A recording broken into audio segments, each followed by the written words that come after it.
And one of two key individuals is here with us today. Tony Peraica, Commissioner of Cook County. Tony, please. Thank you. Hello, Chicago. I can't hear you. Let's hear from all the vets again. Are we going to get full funding for the vets? Yes, we are. You know, when we began this process with the help of my friend, good friend John Monahan, and we approached Lieutenant Governor Pat Quinn and the mayor's office, everyone said, you know, don't we get it already?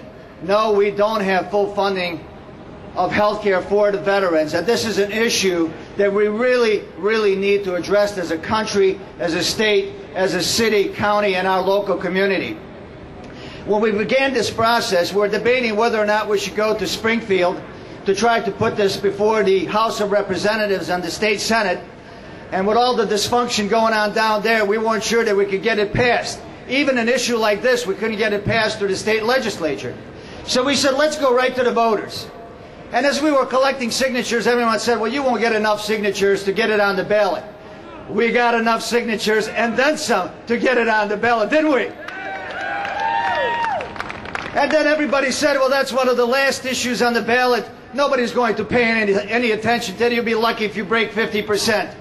What did we get? More than 93% approval for full funding of health care for veterans. And we need it now, don't we? After we got it passed in Cook County, with the help of the county board, help of Lieutenant Governor Pat Quinn, Mayor Daley and the City Council, Alderman Mel and Alderman Balser from the 11th Ward, who also helped to lead that effort at the City Council, we went to the surrounding counties and we got them aboard. We're going to take this effort all across 102 counties across this state, and we're going to get this done to make sure that our veterans are taken care of, aren't we? Ladies and gentlemen, veterans in the audience, this is the year 2008 as we unfold the final 67 days of the presidential campaign. Not only is the next president of the United States going to be elected, we have the United States senators, state representatives, U.S. congressmen, and many county and local officials who are running for office as well. This is the time that your voices need to be heard.